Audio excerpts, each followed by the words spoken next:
NCL, the word in your home.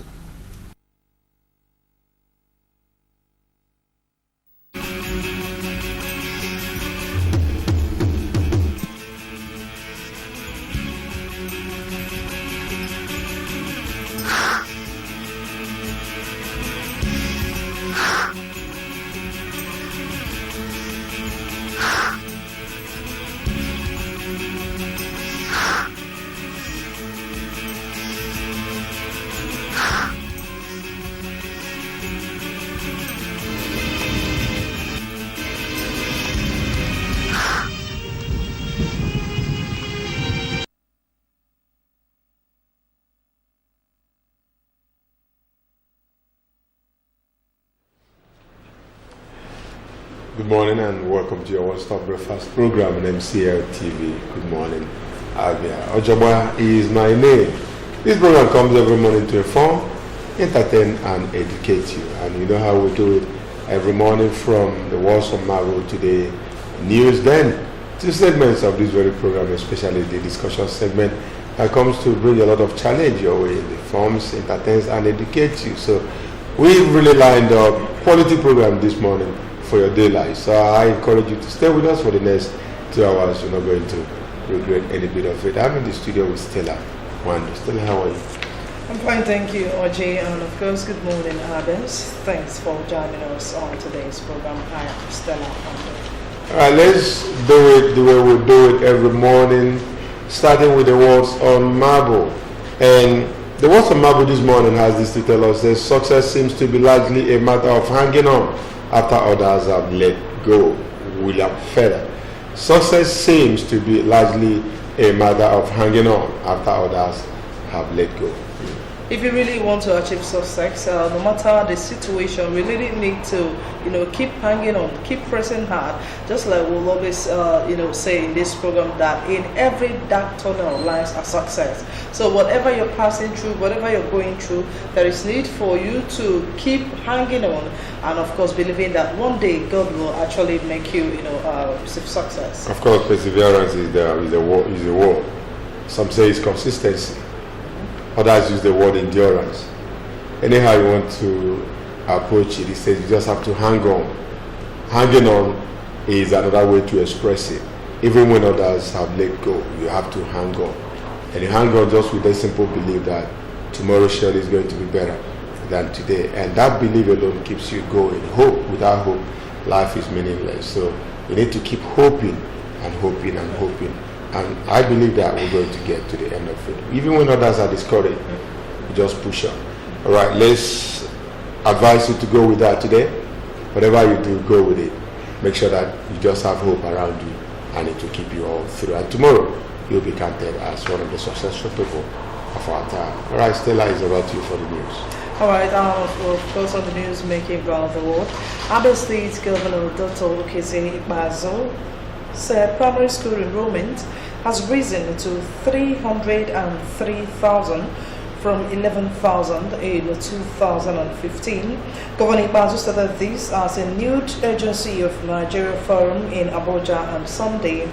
He attributed the development to the focus of his government as the most imperative tool for promoting other sectors.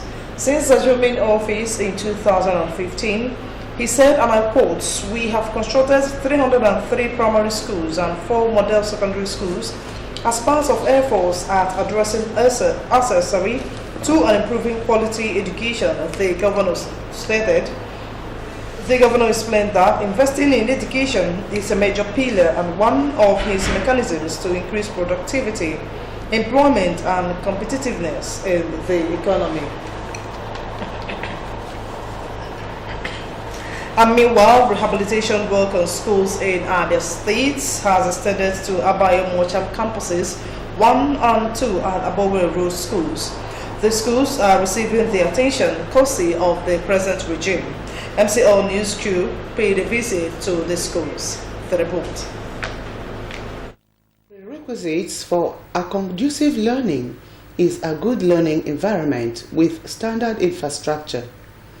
It therefore becomes a priority for every well-meaning government to ensure the provision of model infrastructures for schools particularly primary and secondary schools. That is why, when the immediate past government of TAOJ embarked on the construction and rehabilitation of Abia Girls Secondary School, Abayomocham Aba, it was welcomed with great relief. But the relief soon faded into speculation as a delay in putting to use one of the structures. MCL TV News correspondents on a visit to the school can authoritatively state that the structures have now been put to use. Meaning that the delay in putting to use one of the structures was to pave way for the second structure that would meet the infrastructural demand and the infrastructure need of the second campus, Abia Girls Secondary School 2. The principal of Campus 1, while speaking to our news crew, had this to say. I think the governor is trying. When it comes to infrastructure, I think he has done well. He's trying. He's trying to give our schools a very beautiful look. I think projects are going on in so many public schools. And by what he's doing, I think he wants to revive the public schools, which is a very good venture. Actually, we have an existing laboratory for biology, chemistry, and physics. So these laboratories, some of them are leaking. So if they can help us to renovate them, that will really help the school. Before they were staying in another class, they just put them there to stay there because the class we are not okay for them. So because of the students are many, so they divided the students. So many of the students went inside the building. As a result of the prolonged delay in putting to use the structure, speculative questions began to arise as to the state of the building, as it was discovered that cracks were developing at the back and the front sides.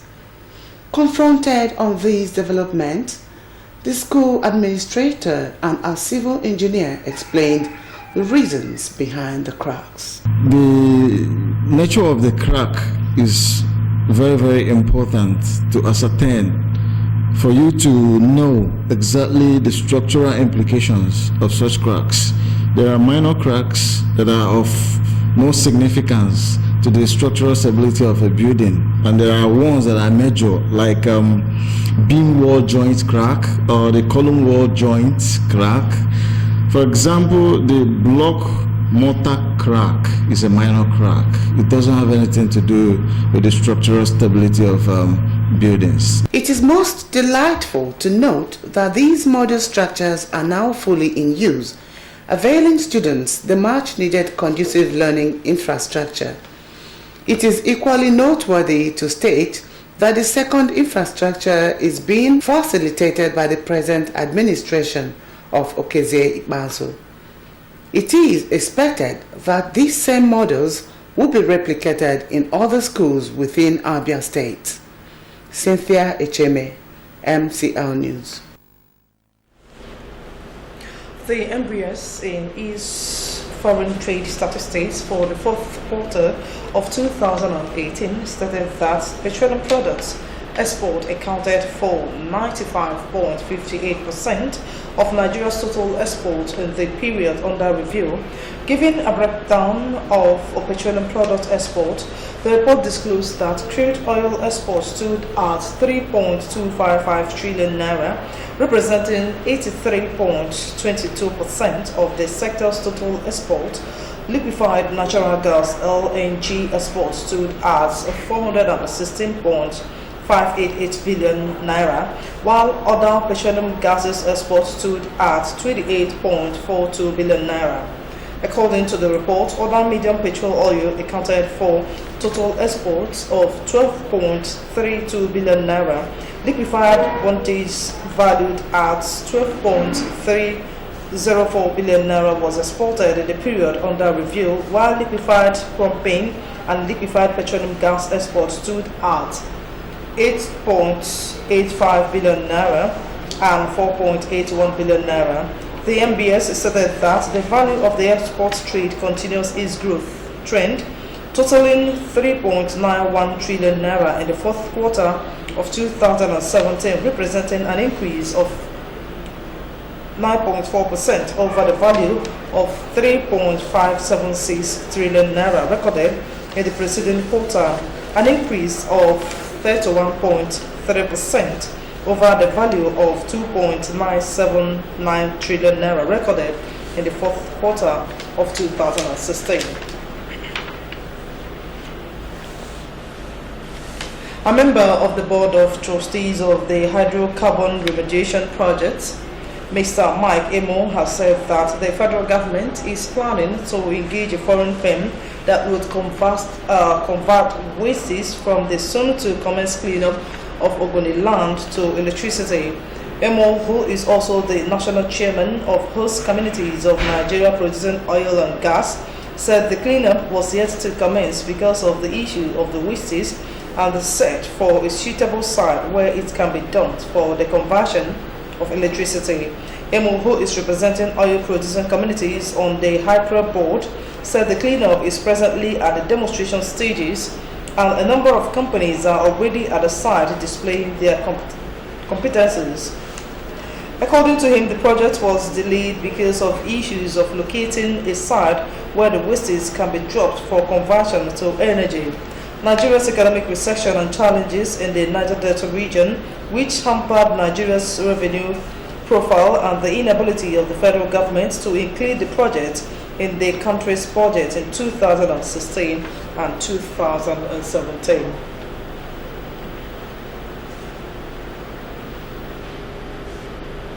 Model structures built at Abia Girls Secondary School in Mocham as a legacy structure in education by the immediate past administration is now in use. The structures, which have appeared to be abandoned for a long period, now host school activities. MCL News correspondent Cynthia Echeme reports that the compound actively hosts 2 schools. The report.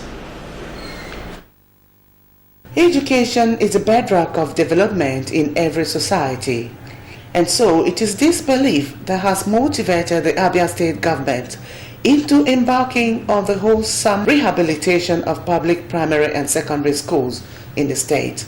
The level of rehabilitation ongoing stand the schools out as models to behold. At the Abayo Mocham campuses 1 and 2 and the Abo-Owerri Road schools, the infrastructures and laboratory units are wearing a new look. With this level of rehabilitation, public schools in Abia can now compare favorably with other schools in other states. Speaking with teachers, educationists, and stakeholders, all agree that the rehabilitation exercise is quite commendable. In all the local government, our 17 local government of the state, they are doing this same project. Not just this fencing project, they are doing about mainly 136 classroom blocks. We are building seats for students. We are also sinking boreholes in some schools. In some other schools, we are doing fencing. We've noticed a lot of things going on in the public schools. Majority of them are not secured. A situation where people are turning schools to football pitches, where they will come, they will defence the place. Once the students arrive in the morning, the time to learn, they will use it to clean up. Those things are not what we want. Since this construction started, we have had new intake. Pupils from other schools have been coming to register. They are fascinated. When you look at this, it's solid enough. He's doing a solid job there.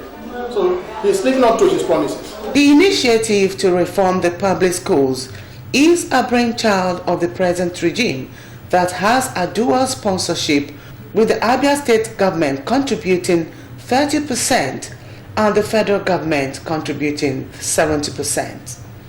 The project is built to cover 300 schools across the 17 local government councils of the state. Respondents all commended the efforts and urged for proper maintenance of these huge developments. That's the Abia State government doing this. Maybe in conjunction with Abia State Universal Basic Education, so that the people are vetting it. So we thank the governor of Abia State for the work well done.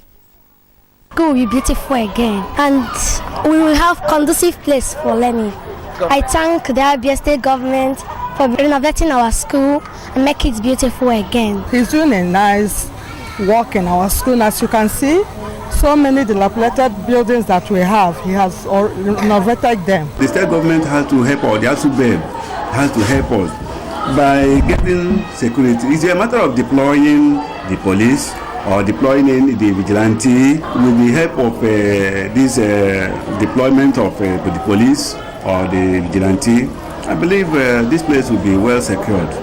This recent remodeling and rehabilitation of schools calls for all hands to be on deck to upgrade the academic standards of the schools in Abia to continue in setting the pace in academic output, having been in the forefront of excellence. This development confirms the words of the Governor Keze Bazu as matching his words with action. Cynthia Echeme, MCL News. And on the foreign scene, Moscow will retaliate against a series of expulsions of Russian diplomats from European countries in response with regard to each case, a source in the Russian Foreign Ministry told Sputnik on Monday. The European Council President Donald Tusk announced the 14 EU member states decided to expel Russian diplomats over the poisoning of former Russian double agent Sergei Skripal. The US also expelled 60 Russian diplomats in a coordinated response to the poisoning of former double agent. The US also ordered the closure of Moscow's consulate in Seattle. Russian President Vladimir Putin has adamantly denied any Russian state involvement in the incident.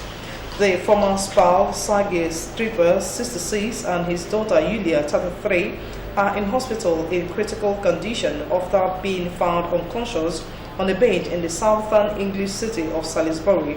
The elder Skripal was convicted of selling Russian state secrets to Britain in 2006 and was traded to Britain in a high-profile spouse swap 4 years later. British authorities have said the Skripals were attacked with a Russian-developed nerve toxin identified as Novichok.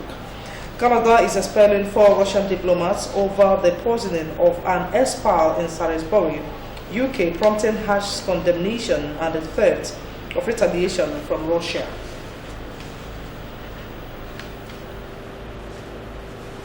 And with that, we've come to the end of the news segment. It's still Good Morning, Abia, your one-stop breakfast show on MCL TV.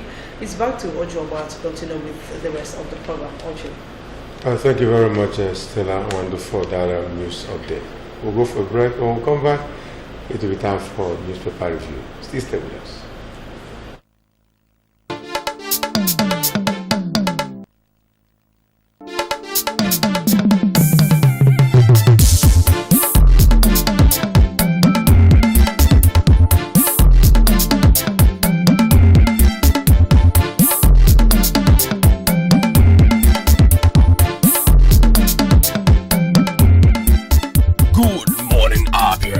One-stop breakfast show on TV.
disobéissez quick.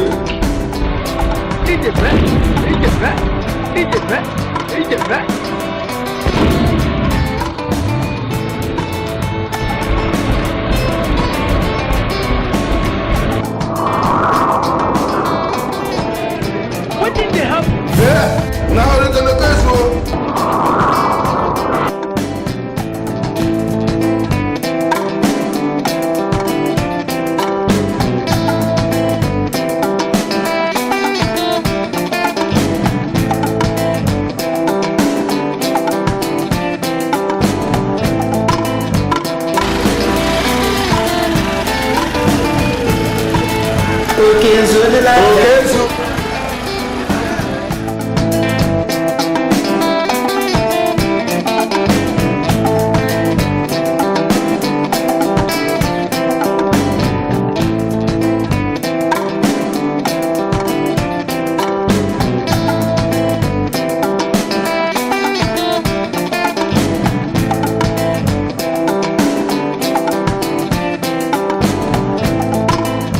Time to rebuild Abia.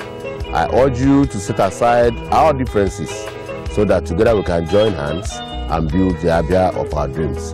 Remember that my word is my bond.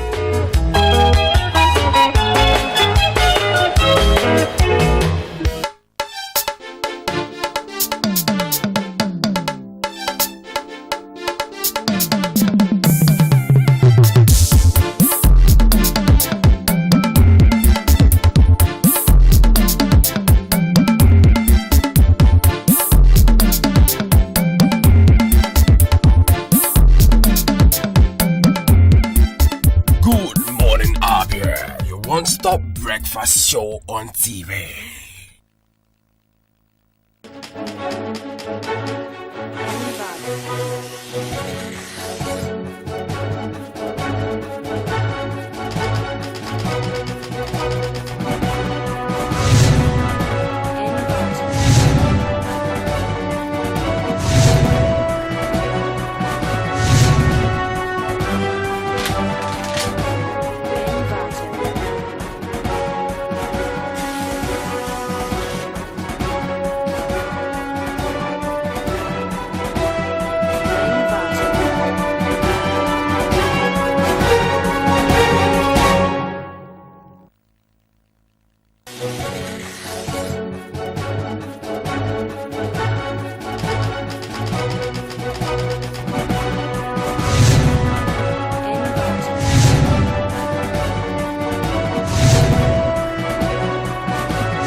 Welcome back. It's time for us to take a look at the papers this morning, starting with the Daily Sun. Ohaneze Youths and Middle Belt Council back Danjuma on Defend Yourself call. Stories on page 10 and 11. Ohaneze Youths and Middle Belt Council back Danjuma on Defend Yourself call. Jonathan cries out, alleges plot to discredit him. Stories on page 9. Jonathan cries out, alleges plot to discredit him. Go to page 9 and read up the story. Going down, we meet PDP apologizes to Nigerians and admits past mistakes. Kudos. Not great. Great apology. That's on page 6. $429 million security contract. Fear grips Transport Ministry, NIMASA officials. $429 million security contract. Fear grips Transport Ministry and NIMASA officials. Buhari signs MOU with Switzerland on return of illegal assets and loot. Proof sequence. Senators insist on overriding president. Court decides suit April 25th. The story is on page 10. Nigeria completely directionless. Who is saying this? Wike, the governor of Rivers State, Nigeria completely directionless. And above that story headline, you have Governor Nyesom Wike of Rivers State displaying his Rivers State tax identification number card at the Government House, Port Harcourt, yesterday. Okay, we'll go to the back page of the paper. We meet Ray Ekbo on page 32, Danjuma's intervention. Ray Ekbo, Danjuma's intervention. Go to page 32 of the paper and read it up. And this friendly news, international friendly. Super Eagles set to feast on Abia. Super Eagles set to feast on Abia. The story is on page 45. Levi Obijo Insights this morning writes on Buhari, season of blunders and political point scoring. Season of blunders and political point scoring. Because the face of the president is seen here boldly. All right, moving down, we meet the citizen Joe walking in the bush. Who will say 20 Imo lawmakers endorse Okorocha's son-in-law for governor. That's the news. And of course, Citizen Joe replies, anywhere below face. Of course, you have to continue moving. Well, funny way of saying, things, even if they are serious, but still in a funny way. Whichever way the stomach faces, that is onward movement as well. Take it. That's completely on the Daily Sun. All right, I'm coming to the Nation newspaper this morning. At the top left of our Nation newspaper, MMM founder dies of heart attack at 62. It is found on page 10 of the Nation newspaper. Closer to that, Tinubu Akande absent as APC caucus meets. It is found on page 7 of the Nation. Moving down underneath that, PDP leaders to Nigerians, we are sorry. The story is found on page 10 of the Nation. 22 houses, Query Mado queries panel. Go to page 7 and get the details. Mikel is frustrating missing friendlies. That on sports is found on page 47 of the Nation newspaper. Moving down, 1.5 million candidates to write 2018 WASI.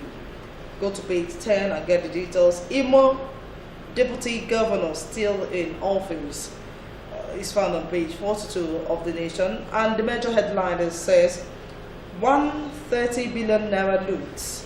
More proofs likely as Jonathan case. Truths will prevail eventually, says former President Goodluck Jonathan. It is found on page 6 of the Nation newspaper. Moving down, Danjuma's casemen relieve how troops aided herdsmen. Go to page 7 and get the details of that story. Now, closer to that, Milos cancels $1 billion Unity Bank stake plan. It is found on page 6 of the Nation. Order of Pools, court verdict on April 25. Go to page 6 and get the details. Moving down, closer, that's at the top of the picture elements there. No individual can kill Ogoni Dream, says Abia. That's the one on top of the headline beneath the front page of the Nation newspaper. Go to page 41 and get the details of that. Now, beneath the front page of the Nation newspaper, 71-year-old commits suicide in Anambra State. Sad one, but go to page 42 and get the details of that story. Obiano is no business as usual. Obiano is saying it's no business as usual. Go to page 42 and get the details. Now, straight up to the back page of the Nation newspaper, coming from Olatunji Dari at home abroad. Politics in the age of the internet. Politics in the age of the internet. That's coming from Olatunji Dari. Go to the back page of the Nation newspaper and get the details. Moving down on hardcore, Dabchi, sadness and joy. Dabchi, sadness and joy, still at the back page there. Now let's move straight to Repos. It says, suspected thugs finger Dino Melaye as sponsor, says police. And the response there said, show me your friends and I will tell you who you are. That's on Repos, and that is it with the Nation newspaper this morning. All right, the last but not the least definitely is the New Telegraph. It says Buhari, Nigeria's economy and politics turbulent under me. Nigeria's economy and politics turbulent under me. Serious deal on access repatriation and taxation with Switzerland and Singapore. Tinubu absent as Buhari presides over APC caucus meeting. That story is on page 2. Dapchi, Northern Christians demand release of Lee. Find the story on page 5. As joy, anger as MMM founder Movrodi dies. You find that story on page 8. Residents flee as monkeys invade Lagos community. You read it up on page 9. Who is not afraid of monkeypox? Okay, the major headline of the paper this morning says PDP to Nigerians, we are sorry for our mistakes. Bode George pledges absolute loyalty to Secondus. Find this story on page 2. We were sanctioned by Nigerians at the polls. In 2015, we apologize that we have made mistakes. We have learned our lessons and we are ready to begin on a new slate. Experience is the best teacher. No other party has it. Which is Secondus, PDP, national chairman. All right, leaving that story, you find these headlines of, Nigeria, the richest and the poorest states. Of course, by the left, you have the richest, and by the right, you have the poorest. And funny enough, among the richest state in the federation is Lagos, Rivers, Ogun Delta, and Kano. Lagos is richer than Rivers. Rivers is richer than Ogun. Ogun is richer than Delta. And Delta is richer than Kano. This is the first 5 richest states in the federation. And talk about those in the middle, you have Kaduna, Edo, Oyo, Enugu, Kwara, Cross River, Anambra, Akwa Ibom, Abia, Bayelsa, Benue, Kogi, Ondo, Plateau, and Sokoto. Of course, when you talk of the poorest, you talk of Imo State, Jigawa, Niger, Osun, Adamawa, Nasarawa, Katsina, Zamfara, Taraba, Gombe, Ebonyi, Borno, Ekiti, Kebbi, Bauchi, and Yobe.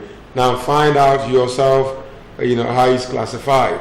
If you pick a copy of the New Telegraph, you will be able to find out where your state belongs and why the state is there. All right, now you also have state debt profile. State debt profile, talking about how much each state owe. It also started with the richest anyway. If you're the richest, of course, you know that your expenses will always be high. So it also started with Delta State as one of the states that owe highest debt. All right, you pick it and go through it, find out where your state belongs. Okay, I'm sure if as you're watching, your eye is racing through the numbers to know where Abia is. Okay, not to worry. You pick a copy of the New Telegraph, be able to go through it and read it of yourself. Nigeria's poorest, richest, indebted states. It says 31 states can't survive without federal allocation. That story is on page 4. And a bit of a health tip that's on page 7.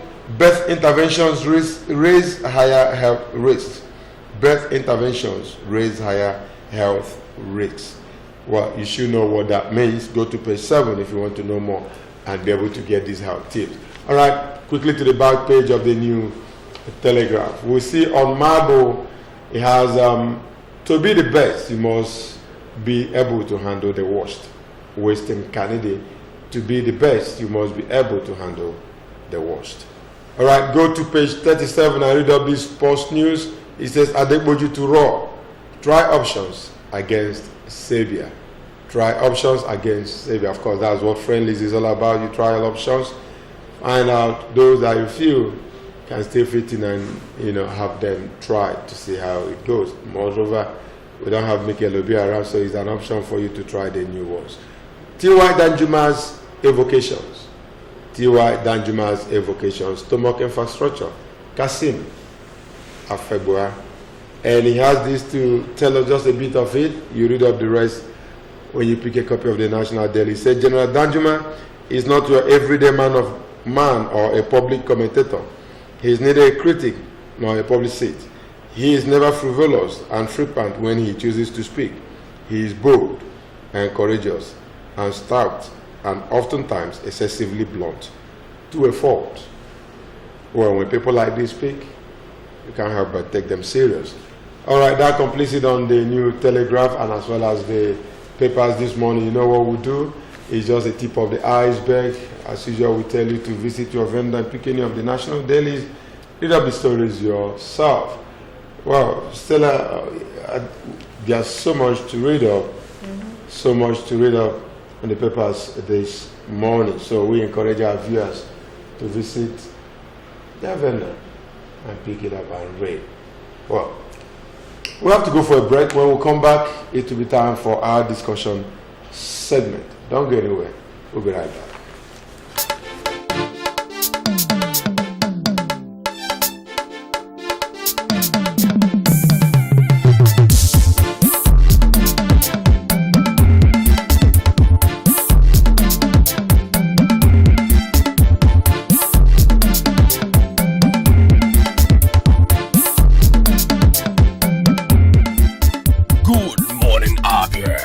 Stop breakfast show on TV.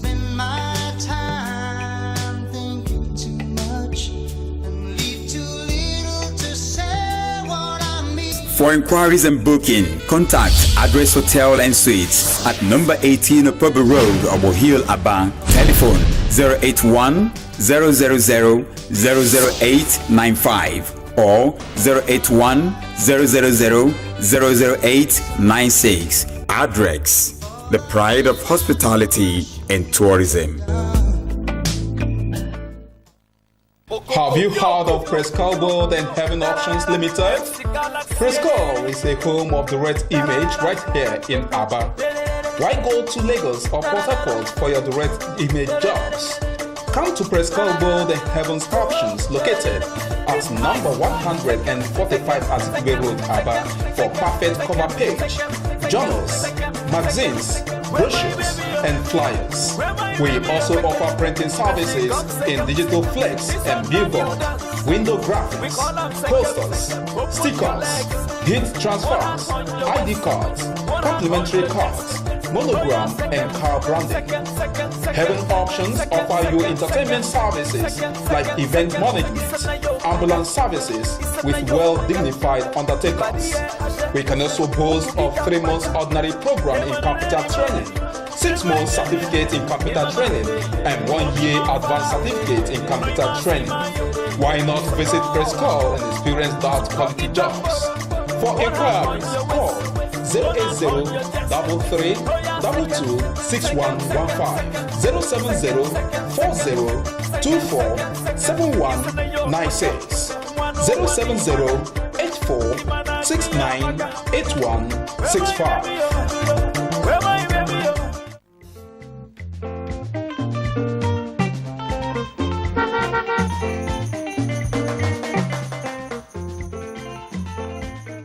Do not deface Abia State with posters.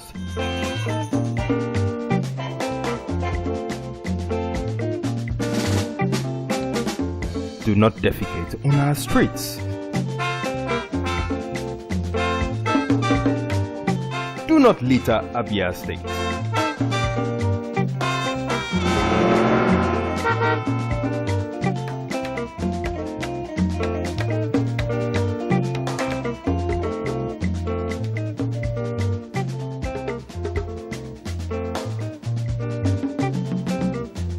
My brothers,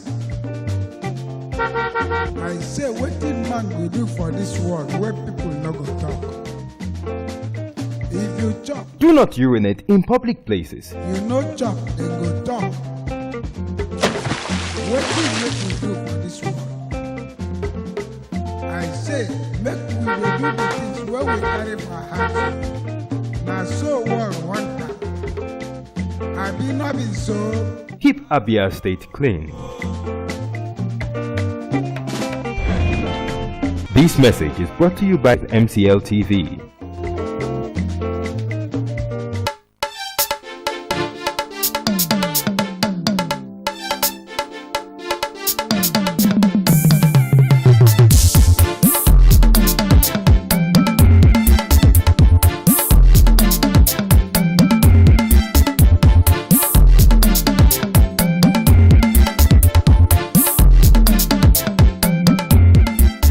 Good morning, Abia, your one-stop breakfast show on TV.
One-stop breakfast show on TV.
specialists.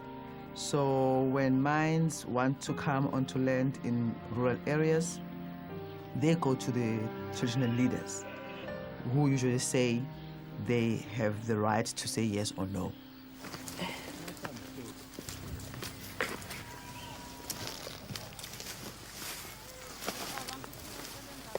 Indaba ukuthi bayahamba la ngabona nje imoto ifika zayingena zimba kwathiwa imayini la ihamba manje. Ngakwathatha ngazi ngizokwenzani. Angitshala kuyiklabishi, utamatisi, oanyanisi bami. Lamanzi la ayenzeka la egobhoza ehlala kwavele kwakugangatheka kwanje. Afika bolisa wonke ubhatata wami lapha ezantsi. Wabola waphela inkani. Futhi ke ngangakwazi ke uba ngikwazi ukuthi ngisebenze. Bangazange beze bekhulume futhi nami. Kangathekile ngilapha akwenze kulutho, amanzi lana ephuma phansi amhlophe ishona la. Akukho okunye abantu aba. Nezingane engenabazali ezila ekhaya. Ezabafana zo10. Ezamantombazane zo4. Ubani wayifaka ucingo lolo wena? Ucingo lwafakwa emayini. Ifakela ukuthi kuphoseka inkomo la. Nenkomo iphuza lamanzi la. Aya nezimbuzi iphuza lamanzi zifa. Ethi mina anti yabona lensimi isiyonakele nomphelo ngeke isaphinde ibe insimi. Sekuzindonga manje. Hayi. Ngiphathekile lapha. Uyona nto engicabanga ukuthi isasihlalise kabi kulezi insuku. Ngiyathanda malungu ukuthi sonke nje sikhulume ngokukhululeka ngesimo esibhekene naso la emakhasaneni. Ngodaba lwemayini noma eyenza ukuthi kube ngathi singabantu abaphikisana nentuthuko. Ufika kwemayini lapha emakhasaneni ayifikanga kahle. Abantu babonakala sebeme emagumeni sekumi imoto engaziwa. Kwayilo wabuza komunye ukuthi lezi moto zenzani. Sebehamba bemba emaxhaphozini sebehamba bemba emathuneni abantu bemba abantu. Akukho thina basikhombise khona sebekutholile. Asixoxiswa, asitshelwa, asazi lutho. Sasuswa endaweni ezinhle zabazali bethu. Sashushumbiswa sazobekwa la engwaduleni. Nakho ke sesithela lapha engwaduleni sekukuhle, sesijwayele sekuyindawo yethu. Manje futhi sekuqhamuka imayini zizofuna futhi ukusisusa la zisishushumbise. Kusho ukuthi sizogcina sesiphila bakithi bazalwane phezu kwesihlahla njengenyoni sindize emoyeni singenayo indawo esingeyethu. Umuka ngapha ngemuva kwethu gcwele amaplaza abelungu, gcwele imoba, gcwele amahlathi ogumtree. Abantwana bagcina sebevesta sinalo ilungelo lokuklema imihlaba yethu esayiphucwa amabhuku umhlaba okwakwaZulu. Thina ngoba nakwezinye indawo lapho sesihambe khona sivakashele ezinye indawo siyobuka ukuthi kuleyo ndawo la esifike khona umphakathi wakhona uphila kanjani. Siyathola ukuthi kwezinye indawo impilo kayikho ngenxa eyazi imayini. Manje na ke thina ke sasingakujabulela kanjani ukuthi mhlawumbe sivele sivume nje ngalokhu cha ilungile hambani. Ebese kudaleke iningi izifo engeke imayini sisize futhi kulezo zifo eziyobe sezisiphethe. Lapha siphila khona kulomhlaba wethu emakhasaneni. Ngoba siphila khona nje yaka sikwazi ongaphansi kujuleni komhlaba emathunjini. Kodwa la siyaphila siphila impilo ngoba siyatshala konke sikuthola khona nemfuyo yethu iyakhululeka. Ethi ke njengoba siba nje thina sibona umhlaba wethu amathuno babamkhulu akhona nje obekhona nje siyolwela lelizwe siyozisife silo mhlawumbe bokhululeka ngaleso sikhathi mathi sifile asikusabi ukufa siyalala sivulile noma eminyango manje mabethi bazosibulala ngoba kuyokwazeka ukuthi safela ukuthi imayini asiyifune endaweni esakhe kuyo. Asenayo indlela yokukhulumisana na yiphi indlela esizophuma ngoba sikukhombisa ukuthi sekuyaliwa.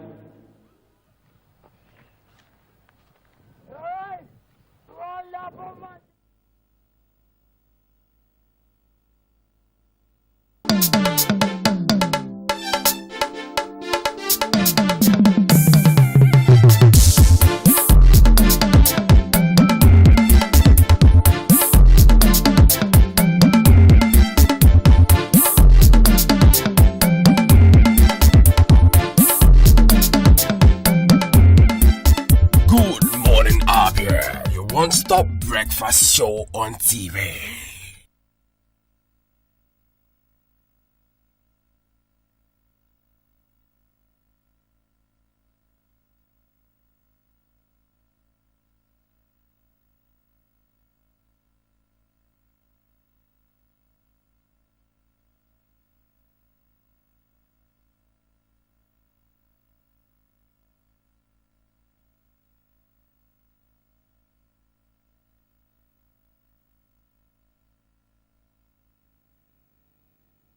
All right, good to welcome you back. You see our One-Stop Breakfast program on MCL TV. Good morning.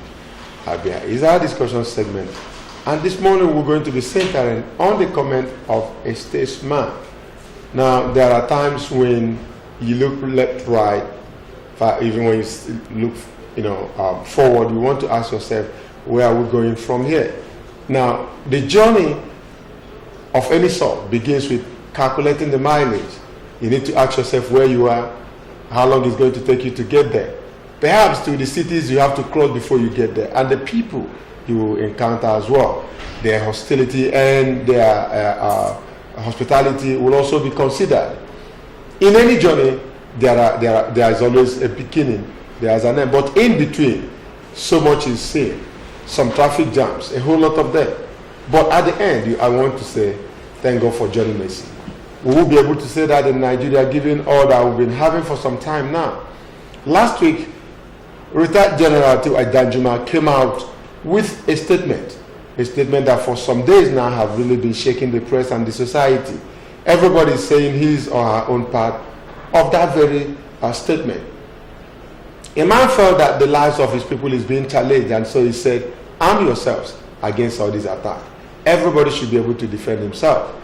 Well, you talk about gun control and all the rest of them in a society like Nigeria. The question will always be, if everybody is allowed to carry arms, what becomes of the society? What of the security agents? What will be their duties? All right, they've reacted in so many ways to T.Y. Danjuma's call that we should begin to defend ourselves. And so this morning, we're going to center on this very comment. What is it actually that Danjuma said? What led to his saying this? What are the surroundings? Is it just a statement made in isolation? Are there evidence to this very statement? In the studio with me for now is Barrister O'Neill. Barrister O'Neill is a young man who you will say, well, feels whatever it is that the society feels, because he's still within this very age bracket that we are told some 40, 50 years ago that the future belongs to the youth. Well, to what extent have the youth gotten the leadership? He's seated here to still tell us. Collins O'Neill, you're welcome to the program. Good morning, Abians. All right, we also have this man. He is a regular, a very known face, a public analyst, you would say. Now, somebody that believes in looking at things the way they are critically. No matter the approach you want to give to it, he knows how to handle it. Uche Emeku, good to have you in the program again this morning. Thank you, and good morning, Abians. Now, gentlemen, let's look at who T.Y. Danjuma is and his comment. Let me start with you, Emeku, first. How would you assess the comment of T.Y. Danjuma as it has to do with the defend yourself or the security situation in this nation? Yeah, T.Y. Lieutenant General T.Y. Danjuma is not just a number in the 180 million Nigerians. He is a statesman. He was a top military brass, having joined the military at a relatively young age. I think he joined the military at the age of 22. And he rose through the ranks, fought in the Nigerian Civil War on the federal side.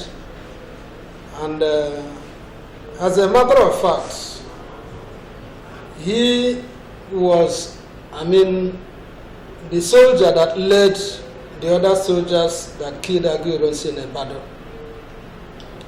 So when a man like this talks, you should not just wave it aside. I think he was also there in 1979 when Obasanjo handed over. He was the former chief of army staff. He was also the chief of defense staff. He has seen it in the military. He has seen it as a civilian.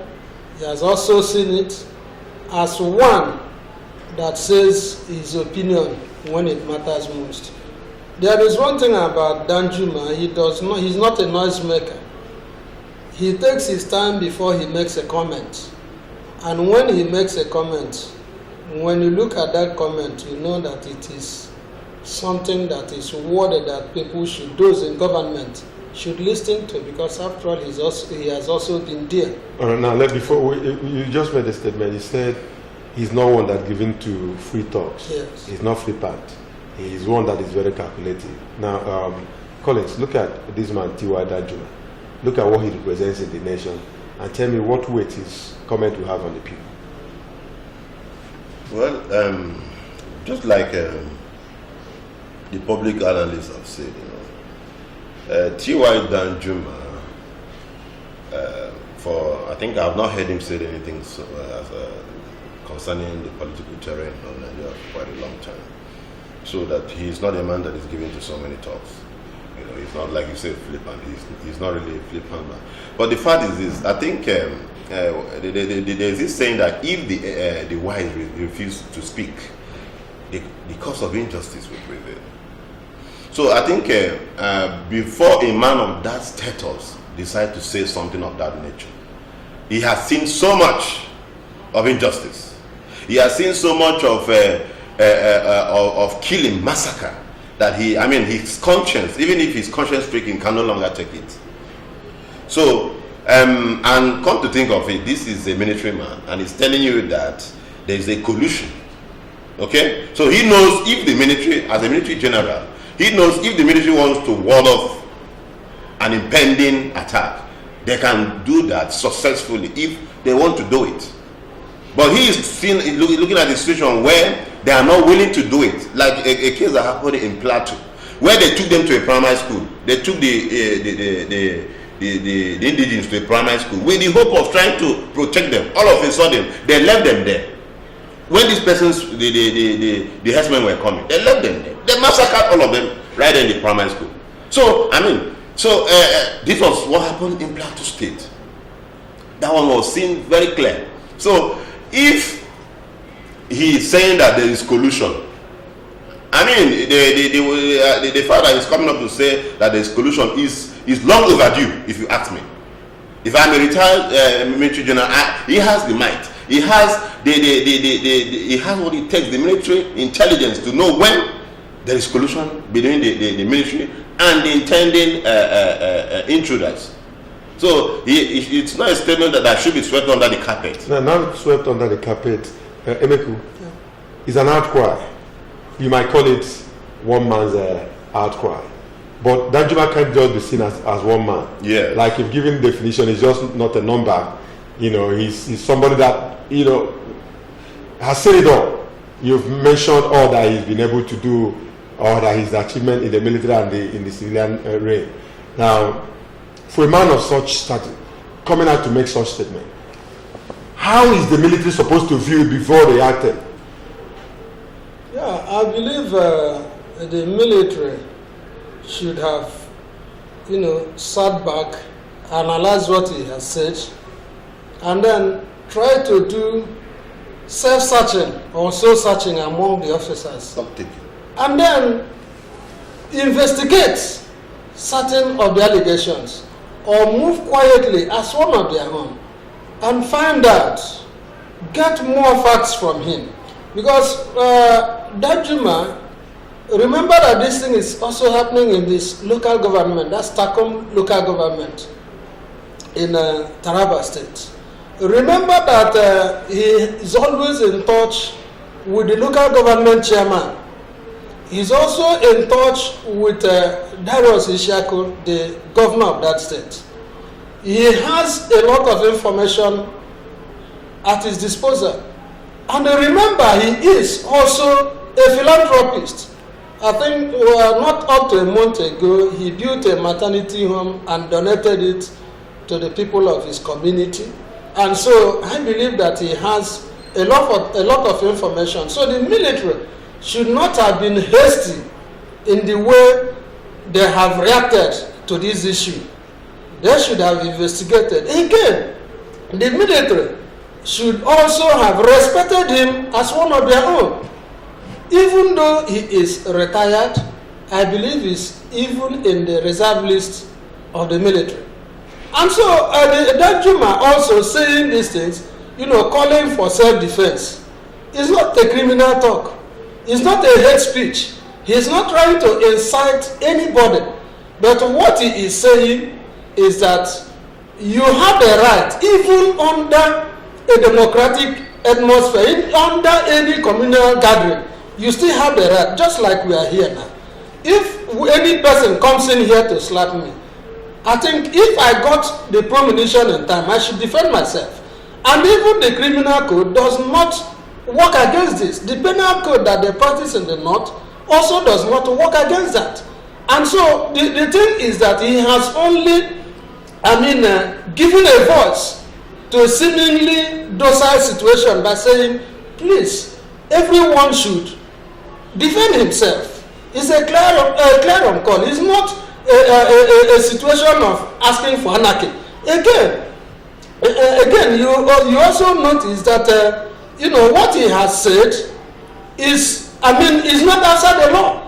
He's saying something that the law supports. Who will want himself to be killed? Who will want? Okay. Including the people in the military. And again, you found out that during this operation cat race they're doing there, you found out that even the military left the supposedly people they should protect and then started disarming them, as if in concert with what the Inspector General of Police said sometime, that every vigilante group, every other person should be disarmed, while not talking about the headsmen themselves. Look at the man that fought the Civil War, fought for the unity of this very nation, put everything at stake. That's how you put it. Because when you fight in a situation as the Civil War, whichever side you belong, you are fighting for the either unity or against it. Yeah. But he fought for the unity of this nation, and today Nigeria is still Nigeria. He put in all that he had then to fight. He would have died in the war. Yes. No doubt about that. Yeah. It could have just been anywhere. Yeah.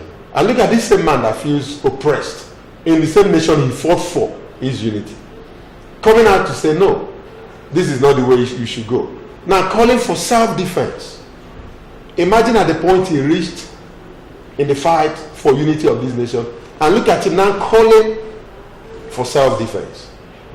Shouldn't that have triggered anxiety among the leaders and then the army, so that there would have been a little maybe setting up of a committee or a panel by the military to investigate this allegation before now coming out to condemn him and condemn other people that are supporting him? What do you think of that? You see, the Nigerian state is a very funny state. We are never realistic. That is my problem with the Nigerian state. We are very funny. Always playing to the gallery. You see, the soldiers that were sent to Meduguri, were they asked to exchange fire with the husband? They were not asked to exchange fire.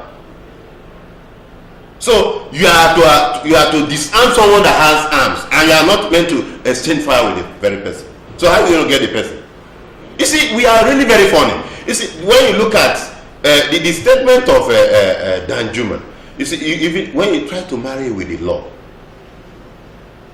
even Professor Sage, who is currently the chairman of the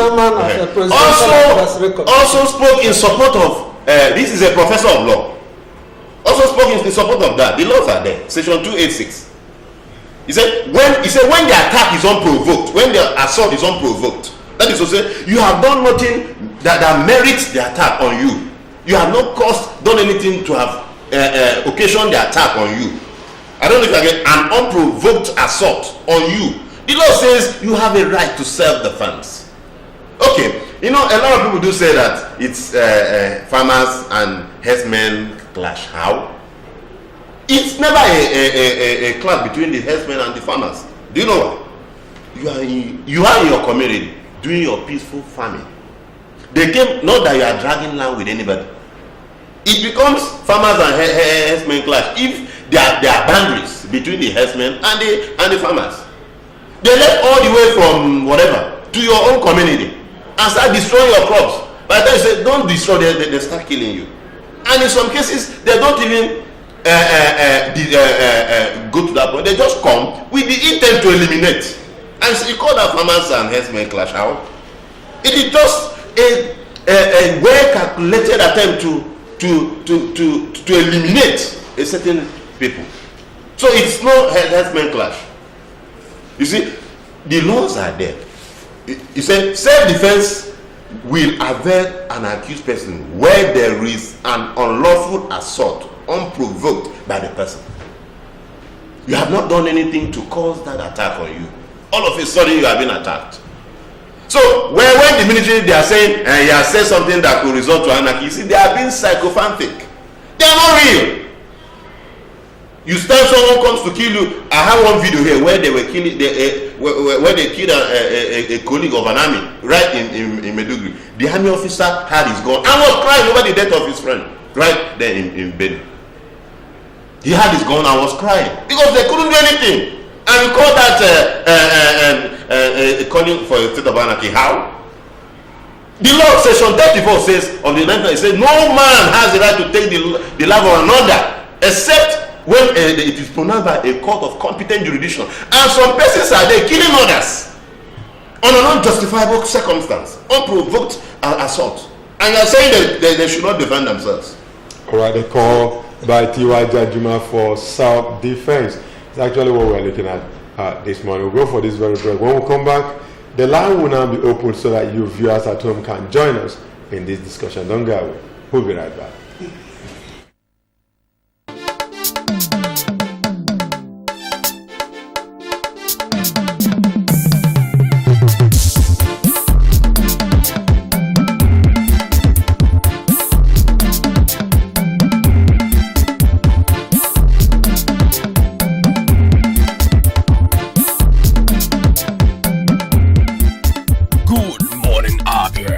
One-stop breakfast show on TV.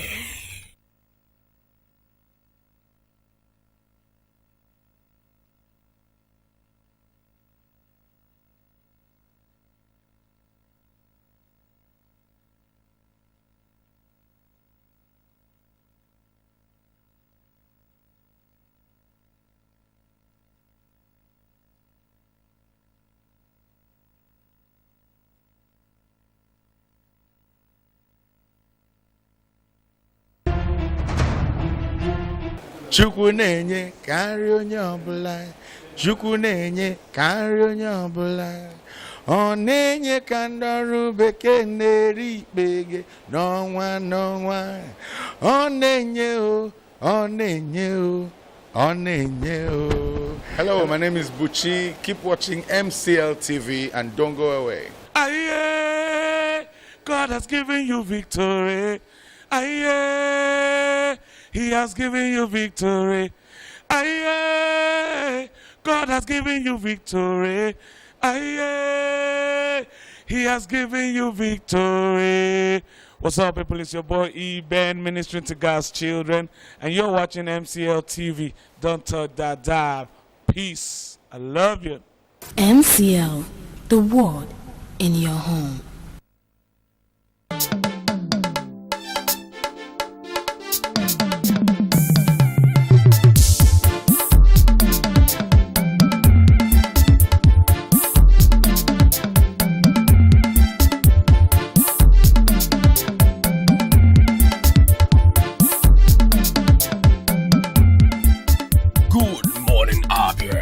One-stop breakfast show on TV.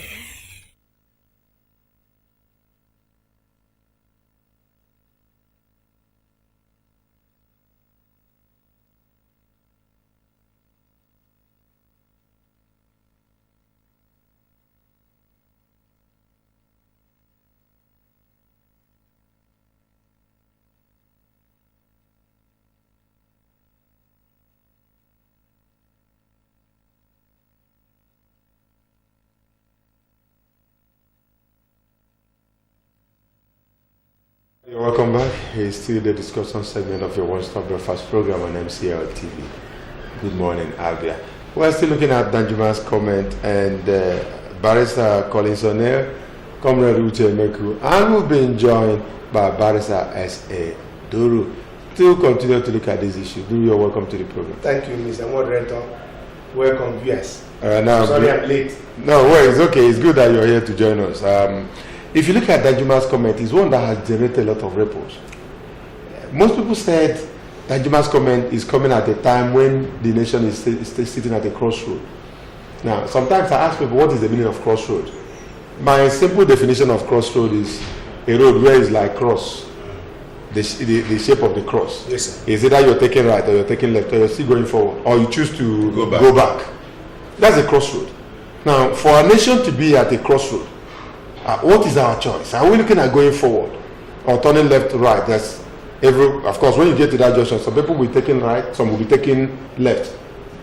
Are we going backward?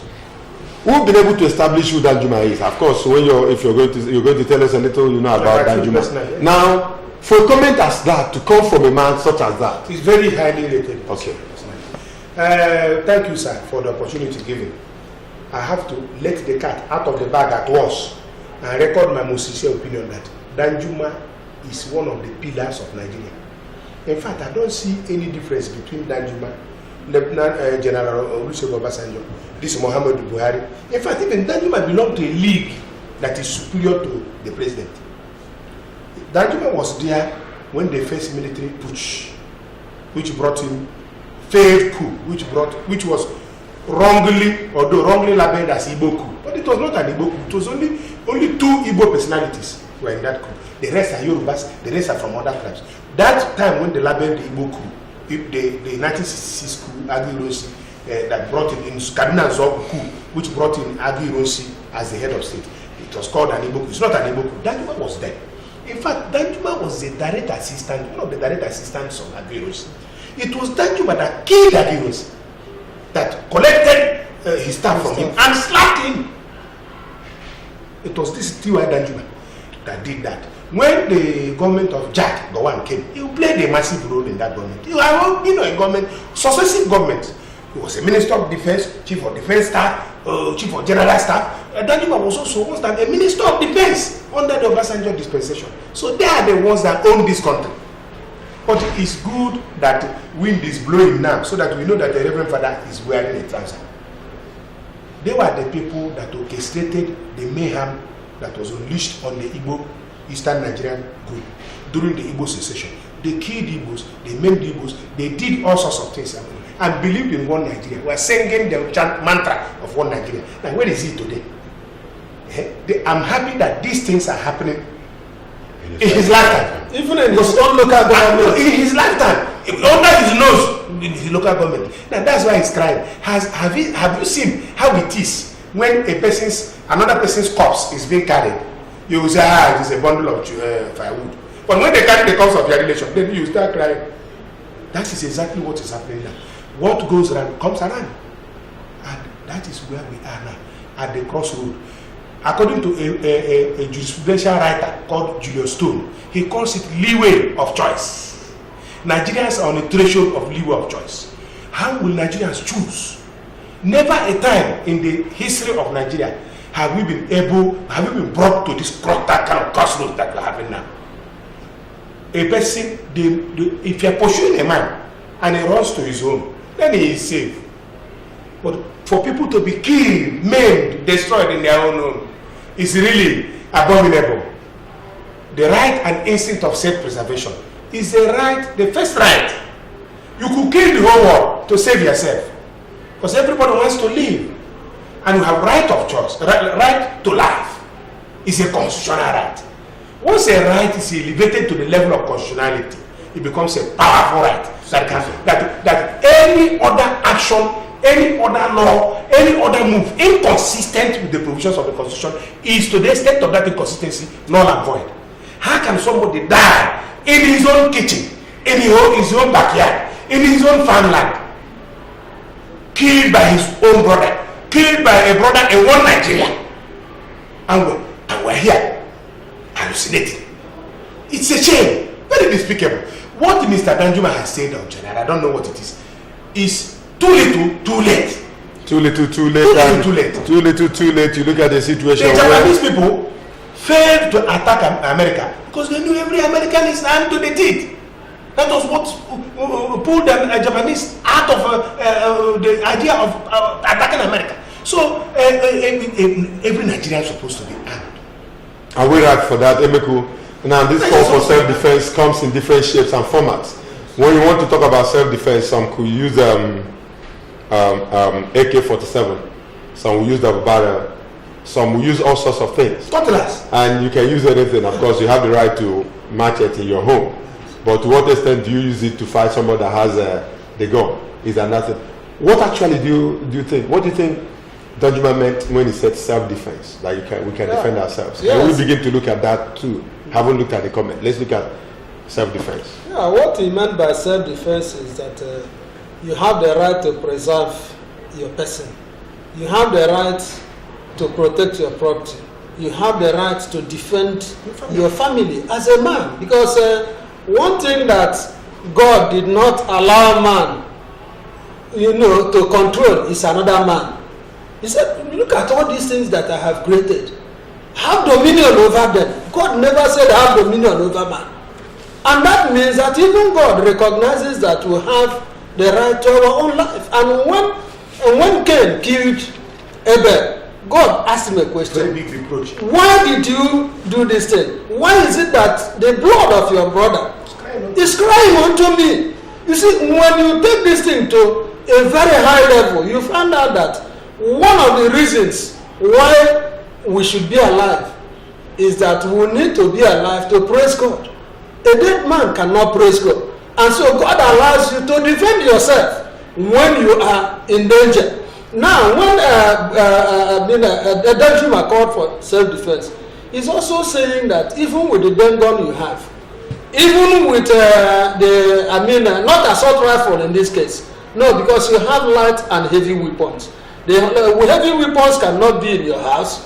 There are little things you need to have around you so that somebody does not encroach and make a fun of yourself. Look at what the Igbo man says. You cannot be in your house and destruction comes to you and you begin to look at it. No, it is not so. And even Chino Achebe said it that if a man comes to your parlor, to your sitting room, to defecate there, say, what do you do with that man? Say, you take up your knife and remove that man's head so that next time others will not do it. So what Danjuma has said is that people have the right to defend themselves, especially when those entrusted with your security have also turned against you, joining the enemy.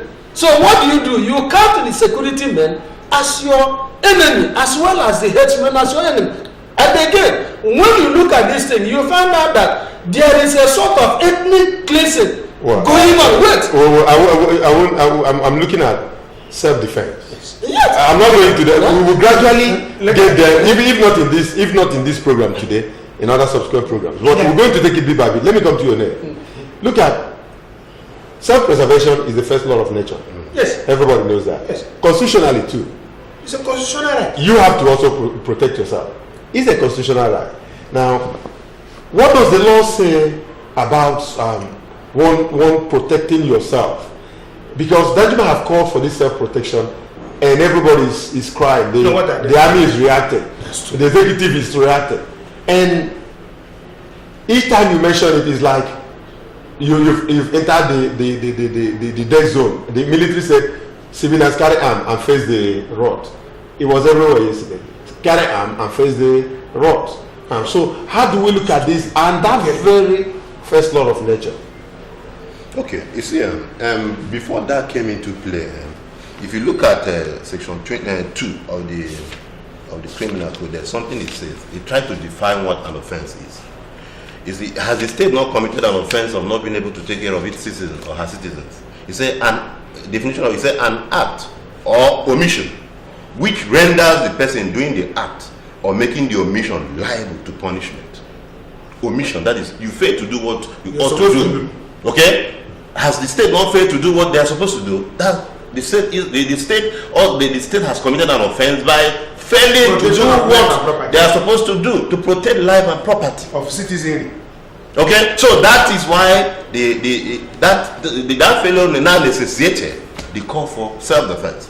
And self-defense is in section 286. It says when a person is unlawfully assaulted and has not provoked the assault. It is unlawful for him to use such force It is lawful for him to use such force to the assailant as it is reasonably necessary to make effectual defense against the assault. In other words, I can use any means to defend. Yes. So when we are looking at defending yourself now, it has to be within the ambit of the law.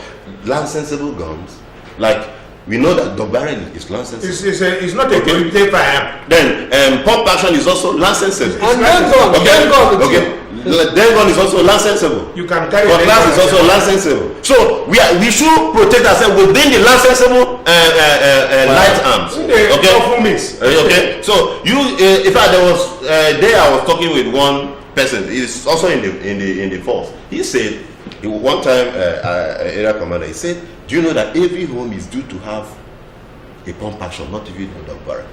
That you go to some homes, they don't even have a cutlass. Stupid people. Do you get that? So if you do not have a cutlass or a licensable gun, you can't possibly protect your home.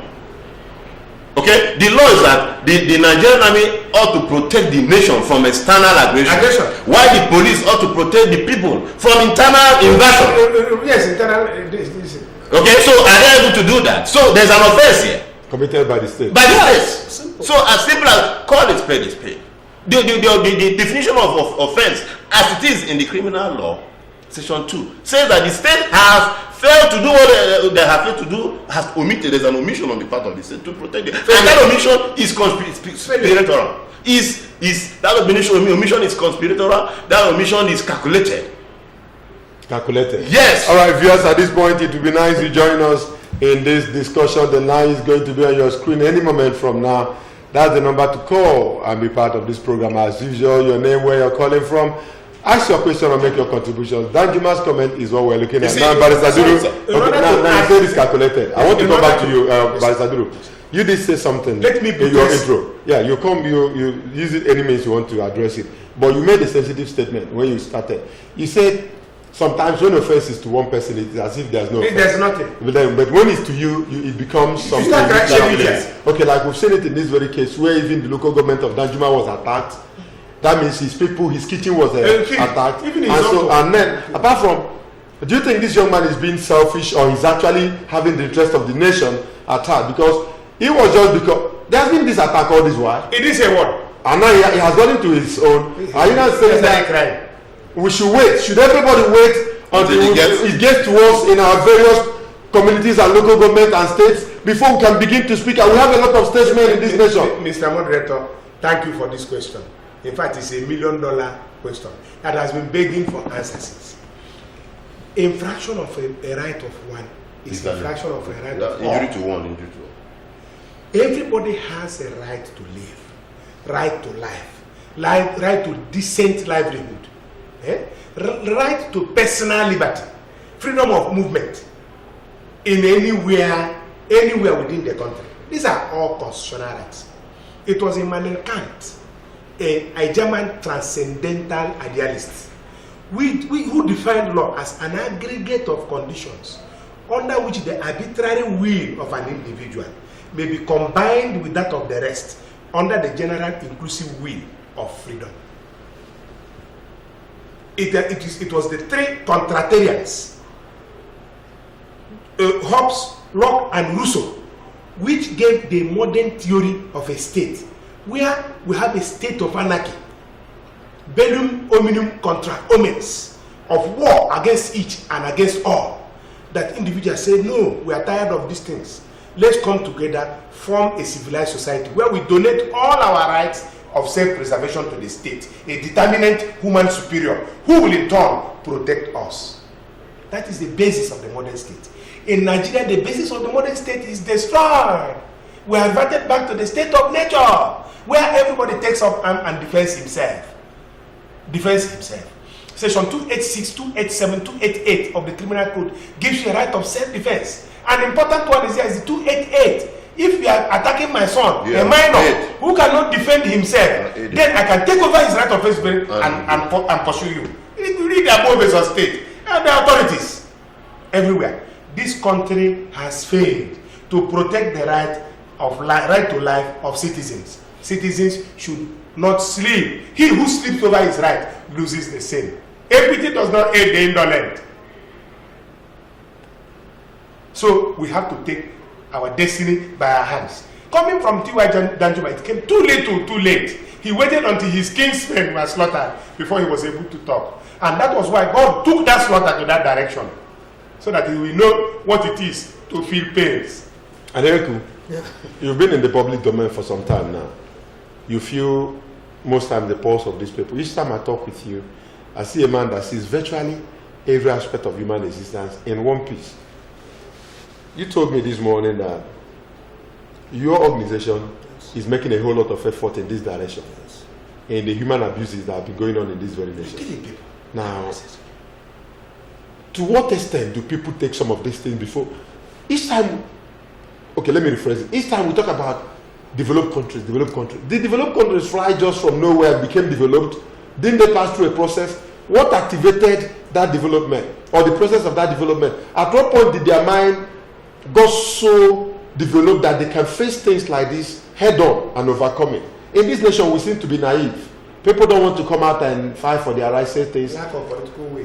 What is the people saying or thinking about this? That we should be able to aid us in knowing if people actually realize that their rights have been infringed upon and that they have the right to also do something, just like these two learned gentlemen have said. Nobody has the right to trample on your right. And you keep quiet. Yes, actually, sometimes, or most times, our people have been so beaten to a pulp. All right, let's take this call, please. Let's take it. Hello, good morning.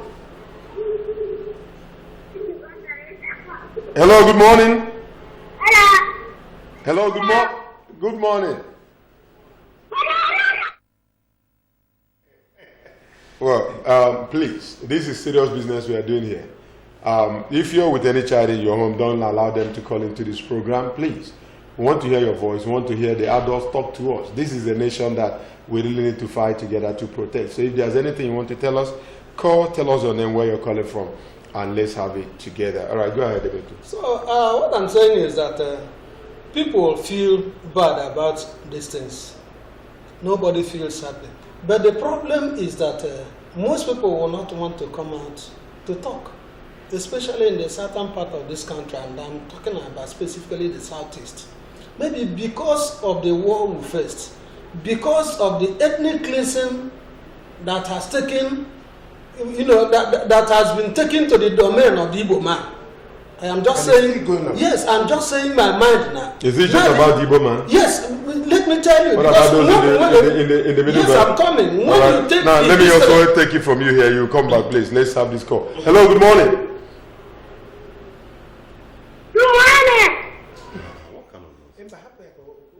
Hello?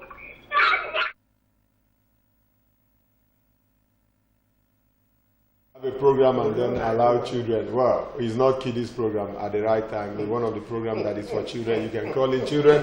We are discussing adult issues here, please. And we have hello, good morning. We have to have this because of people like this to protect them. At least they have. Hello? All right.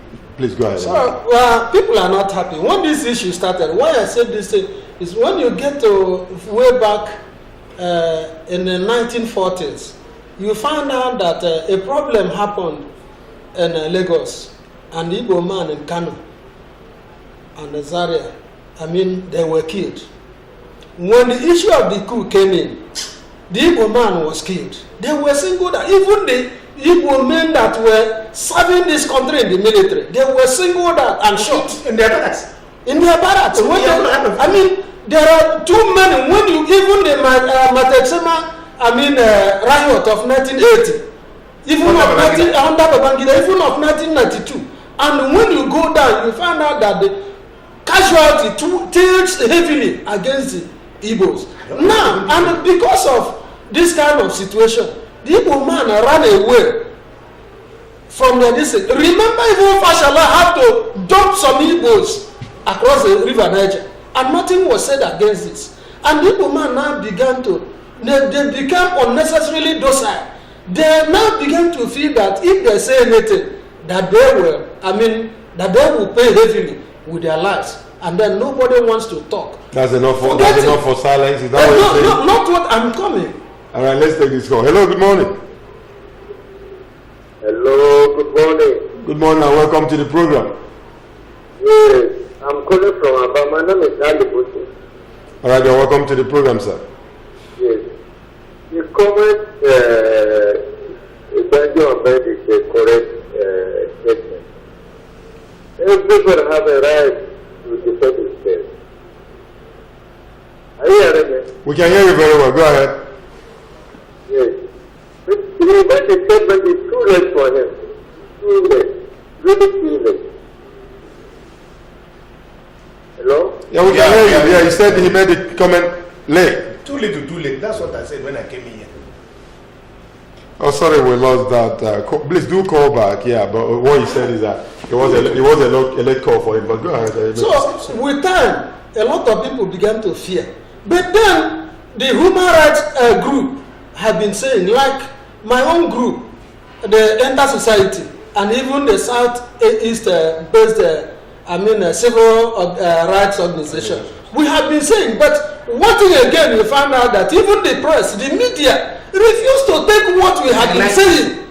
Like in this case now, like it is now, that Danjuma is saying something. Now there is even a missing link in what Danjuma is saying. And we have been out there advocating for Nigerians to meet the United Nations. Because this thing has gone to a stage where even the government, federal government of Nigeria is not able to take anything, and their docility is beyond it. I mean, you cannot just understand. Now, you think it's a calculated blackout? Wait, yes, I believe so. All right, let's continue. Hello, good morning. You will continue.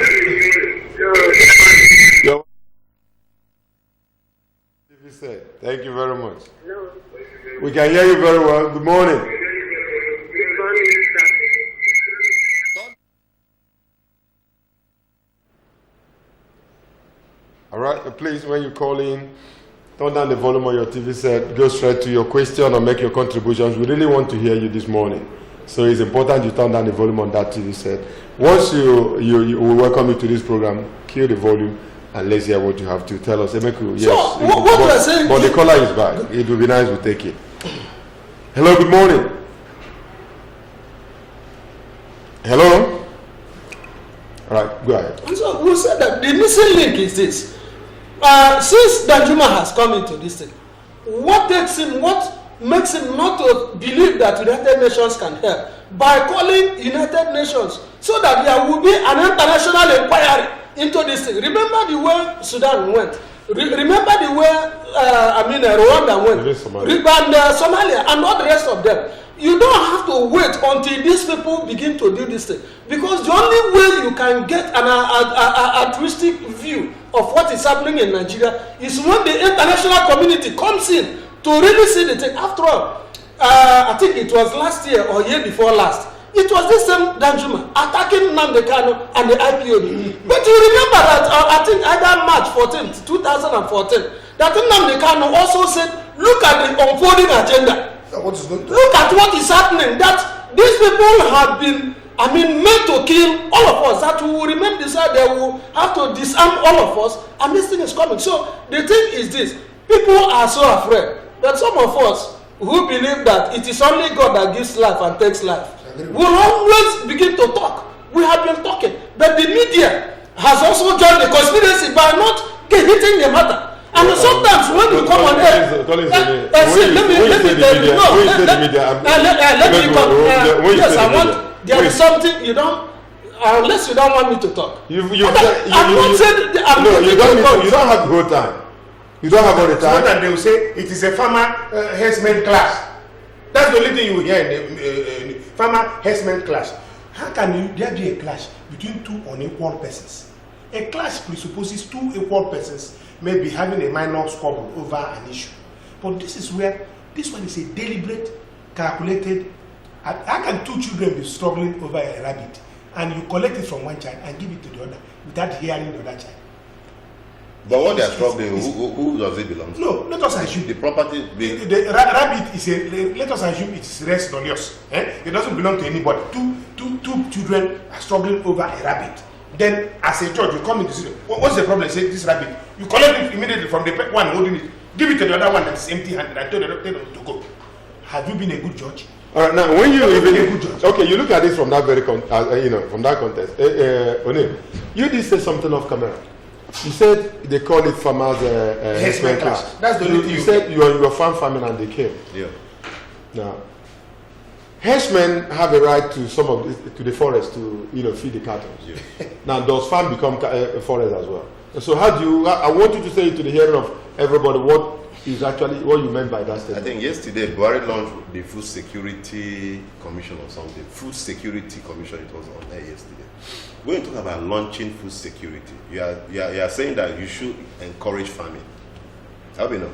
But these herdsmen, they go to farmland, cassava, everything. They will destroy everything in the farm. You understand? And you call it farmers and herdsmen clash. Are they clashing over their property? Who owns the property? So the caption, farmers and herdsmen clash, is very misleading. It's deceptive. Very misleading and deceptive. Because that's not what it is. There are so many forests where they can go to and there will not be any problem. But they choose to destroy farms and you are here launching food security programs. How? When they destroy your farm, I mean, how are you going to get food? And if you just ask questions, hey, what you understand? So, and there's something I wanted to say about this, about this self-defense of the thing. You discover that Syria have been fighting for the past 7 years. There have not been any international, the international community have not been able to stop the fight. I hope you know. So, if Nigeria starts, if there is a fight right now in Nigeria, you don't expect the international community to come and stop the fight. You don't. So that is why the right to self-defense is very important. They don't easily come in. That will bring us to the last part of this discussion. So we shouldn't be expecting them. It will be a fight to finish. You understand? So the right for us to get these things is very important. They don't easily come in. I'm still going to stay with you here because you just made it and we have to tow it. I wanted to go to Emeku, but since you brought it up, let me start with you. Go to Emeku and address. It's going to be your final address on this because of time. You said the international community can't come in. But first, let's take this call. Hello, good morning. Good morning. Good morning and welcome to the program. Good morning. You're welcome to the program. Yes. Your name and where you're calling us from, please. All right. So, if the international community can come in to help us, like you said, Syria and some other countries have been fighting for some time now. Now, when you look at the comment of Babangida earlier, Obasanjo, now Danjuma, even if you want to bring into account what Nnamdi Kanu said before all that happened, the question will now be, what is the way forward? Where do we go from here? Remember, I did tell us that this nation, as we know it, is in a crossroad. Are we going back? Are we taking right or left? Are we moving forward? Which way forward, O'Neill? I want you to say just in 2 minutes. Being on a crossroad means that some are going this way, some are going this way, some are going down, some are coming back. But we know that we are more backward. Like Martin Luther King said, he said, we have never been this divided since the political history of this country. We have never been this divided. Terribly divided. You see, if you look at when during the Boko Haram, when they took the Chibok girls and the international community came in, why did they leave? Did they do anything? They left. So, each time people say international community, you see, it's just a deceit. But they told us that the Dapchi, what came from the presidency, their statement is that the Dapchi rescue was aided by some international community and some friendly countries. That was how they were able to get these girls back. That's what they told us. See, if you want to analyze the issues surrounding the Dapchi girl, you now know that it might also be a scam. Let me tell you, that those girls were adopted from the schools. But I saw it on video when they came back. So they had Ghana must go, each of them. So was it that they came to school with Ghana must go? No, they went on holidays and so coming. I don't understand. So you see, there's a whole lot of things there. I don't want to talk about that. Nigeria is just a very funny state. All right, let's take this call. Very funny. Hello, good morning. Emeko, please, the way forward. Yeah, I think the way forward is for us to sit back and tell ourselves the home truth. Let us start from where this problem started. Look at the historical background, then try to find solution in this, program. When something is happening some other place, you don't say because it is not in your place yet, you will not talk, because the thing will still come back to you. Now, let me tell you, like during the war, the Jukuns, the thieves, the Galas, all the rest of them, they were the people that faced us. They disempowered our pregnant women. So why do we go now? What we should do now is to rise up in unison if we are one Nigeria. We should rise up and tell this present government, you are not doing enough to secure us. And of course, before the thing gets out of hand, we should also invite the international community. Let them know what we are passing through and let them try to come in. Let us also watch them, even though it will be in their best interest if Nigeria continues warring. Because they will use that time to steal whatever we have. Because if, unlike Cameron did say the other day, that if the money that Britain has stolen from Nigeria in the past 30 years, that if Nigeria still sought from them, that Britain will no longer be there. So the way forward is for us to tell ourselves the whole truth and stop playing politics. By the way, why is it that all the Muslim girls in that school were released and only one Christian was kept there? Does it not give you the underlying current of what Boko Haram and the headsmen are? And again, some of our governors, like Erufai, should stop making statements that will, that impugns on our integrity. Remember, in 2016, he did say that they went to the Fulanis who came, because he knows they came from Niger Republic, they came from Mali, they came from Senegal, as far as Mauritius. What he did was, when he saw these people, he now packaged some Ghana Moscow, gave to them and said, do not kill us here in Kaduna. We Fulanis are ruling now. All right, now let me give you my last comment. Well, before let's go there. Duru, your last on this. Well, I'm always a firm believer in God. I'm a firm believer in God, His Son, Jesus Christ. I'm a firm believer that the gate of hell will never prevail against the Church of God. I believe in it. And the people of God, this is a call on you today. Kneel down and pray. God is in heaven. He answers prayers. All right, He answers prayers, and He's going to answer also on that benefit I'll give it to you. Go ahead. Okay, see, my last comment on this is that the legislature, that's the National Assembly, should rise to the occasion. You see, if the president visits, let's say, Abia State, over a complaint that some persons were killed, and while he was on condolence visit, they started yet another killing, doesn't that undermine the sovereignty of the country? For me, if the legislation should rise to the challenge, they call for impeachment. Because I cannot, that's the commander-in-chief visiting to condole with the state, and in his very presence, they started massacring. All right, and you're telling me that the National Assembly, they are arrived to their responsibility. They are not arrested as far as I am concerned. He didn't say anything about it. That goes to show where we are in this very nation, that we are moving forward. You said that the best way to move forward is for the president to sit up and do what is right at the right time. Maybe the body language of Mr. President has not really come. It has not been out of condemnation. He hasn't come out to condemn this entirely and say we don't want this, and it's not going to. And somebody said that the only way to end this is if what they did to IPOB is done to henchmen, to declare them terrorist organizations, that the whole arms will disappear, and they will disappear from the face of this very nation, and then be able to do things right. But for now, we have it the way you said it. Thank you, Collins One, for coming on the program. Thank you. Uchemeku, it's always a pleasure to have you. Thank you very much. But as I said, Duru, we want to thank you for finding time to come. Thank you, sir. We'll continue to discuss this. This is not the end of it until we get there. Thank you, our viewers, for also being part of this discussion. Well, for those of you who couldn't take your calls anymore, I want to say we are sorry. Maybe tomorrow we'll be able to do that. We'll see you again tomorrow on another interesting topic. But for now, we'll go for this very break. When we come back, sports will be next with Kek and Gabriel. Still stay with us. We'll be right back.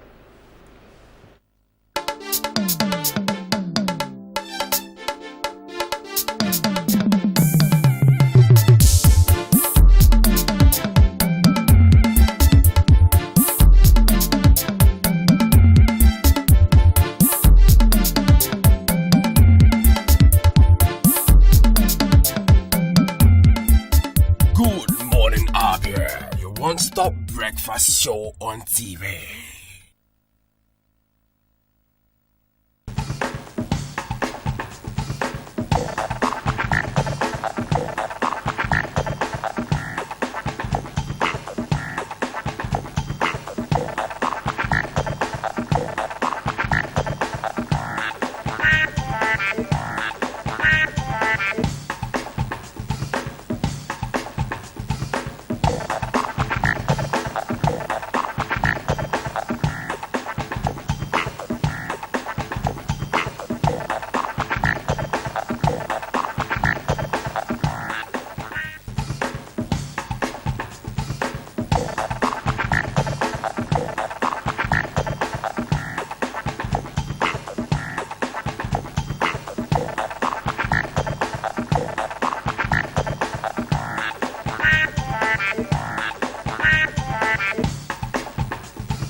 Well, a very good morning to you sport fans, and of course welcome to today's edition of your favorite program, the sports segment on Good Morning Abia, that program that takes you around the world of politics, international affairs, name it. This is where you can always be updated. Well, this morning, of course, you know that by 8 p.m. Nigeria time, your darling Super Eagles will take to the field. Venue of that encounter is at the Hive Stadium out there in London against Serbia, and a lot of Nigerians are expecting the Eagles to, achieve yet another victory. Don't forget that the Eagles took the battle last Friday to Poland out there in Rock Club, beating them before their home fans by a goal to nil, courtesy of that penalty converted by Victor Moses. Today, the news is that Kelechi Iheanacho will not be playing when the Eagles file out against their Serbian counterpart out there at the Hive Stadium in London, 8 p.m. Nigeria time.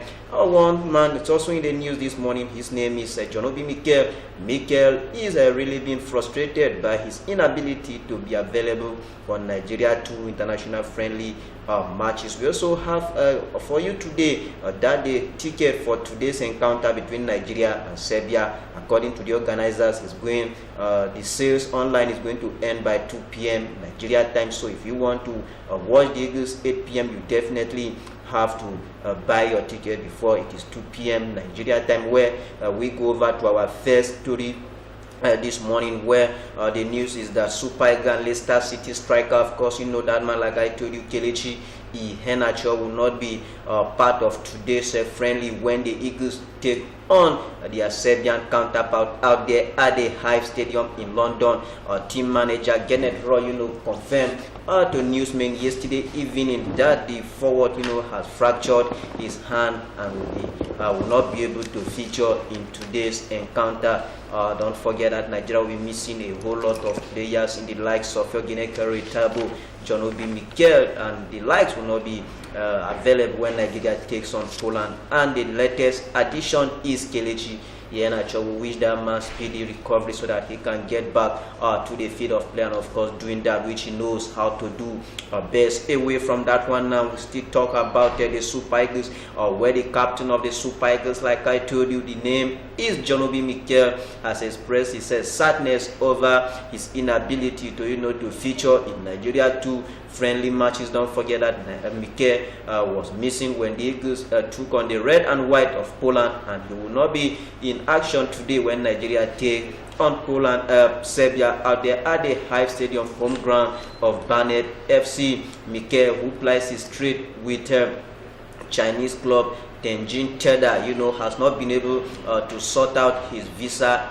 issues. I've been told by some officials of the Super Eagles that the Mercurian midfielder is still trying to put finishing touches as it require his traveling document. We want to believe that the next time the Eagles file out the Mercurian midfielder, the captain himself, the longest serving player as far as the current crop of the Super Eagles is concerned, will definitely be on ground to bring that much needed experience into the General Tinka side going into the 2018 FIFA World Cup that will be taking place in the good city country of Vladimir Putin. When we say so, of course, that we are referring to Russia. Well, away from that one now, we go over to an issue that had to do with the kind of jersey that our darling Super Eagles will be donning tonight when they face Serbia, where the news reaching MCS Sport News Desk has it that the Super Eagles of Nigeria will be testing their new home kit tonight when they take on Serbia. Don't forget that Nigeria NFF, that is talking about the Nigerian Football Federation and kit producers Nike and of course Adidas did launch what the Eagles will be using come the 2018 World Cup. So the last time out against Poland, they did use the home their away jersey. Now they are going to be testing their home kit against Serbia. I want to believe that this jersey will be a lucky one. I want to believe that when Nigeria launches it today, it's going to be jersey for victory, and I am sure that as Nigeria uses it, as the World Cup progresses, we will definitely achieve our set target of reaching the quarterfinals. And who says that the Eagles cannot go past the quarterfinals, even the semi-final, maybe go one better and bring home the coveted trophy? I'm sure that is what you and I are really expecting from the current crop of the Super Eagles. It is being reported that Nigeria will be going to the World Cup with one of the youngest squad. I want to believe that the young boys will outrun the old men that will be coming from other countries of the world, which means that the World Cup trophy will definitely be coming to Nigeria. A word for our final news story this morning, where the organizers of the Nigeria versus Serbia international friendly have stated that the sales for the ticket of tonight encounter is going to be ending 2 p.m. Nigeria time. Don't forget that Nigeria will be taking on Serbia at the Hive Stadium venue of Barnet FC out there in London.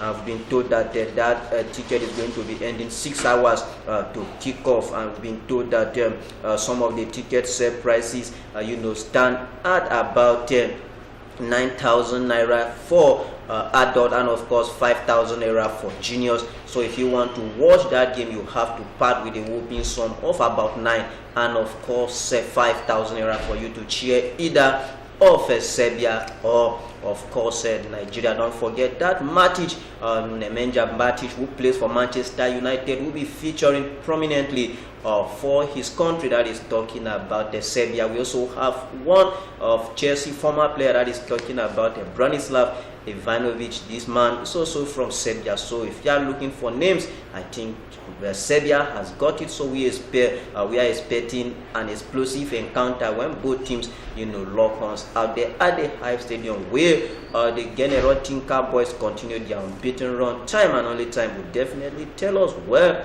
From Kekong, this is where we are going to be calling it short on today's edition of your favorite program, Good Morning Abia.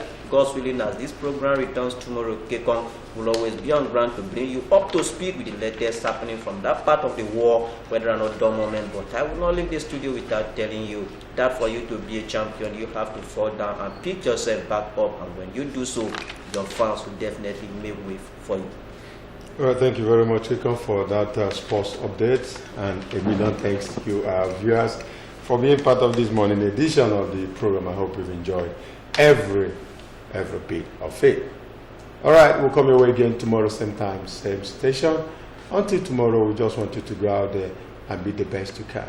You are just the original of you. Nobody can be that. Unasalachi Umabia will come up right after. Bye-bye.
MCL, the word in your home.